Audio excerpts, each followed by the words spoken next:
Je travaille au service politique de Ouest-France. J'ai commencé ma carrière en Afrique, où j'ai été confronté à un certain nombre de phénomènes militaires, c'est d'ailleurs ce qui est une de mes spécialités, et j'ai travaillé sur les enfants soldats. J'ai publié un livre il y a 2 ans sur le phénomène des enfants soldats, et la suite logique, ça a été de travailler sur les enfants dans la résistance.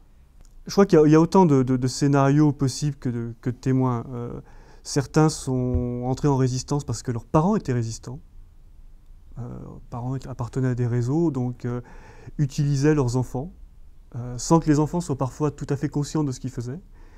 Puis ils le devenaient, ils se rendaient très bien compte qu'on leur faisait passer des messages, on leur faisait apporter des documents ou voir de la nourriture à des gens qui étaient cachés.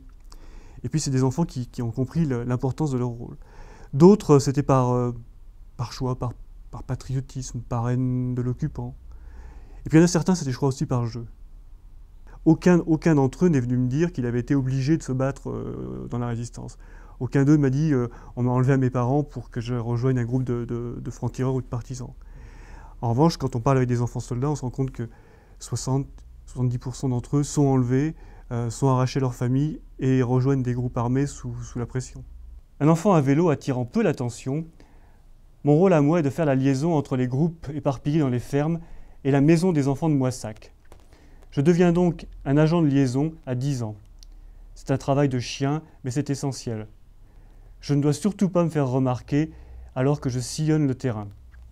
Je suis chargé de porter les messages camouflés dans le cadre de mon vélo. J'apporte aussi du ravitaillement, dont de la viande, qu'Henri Lartigue fournissait en cachette.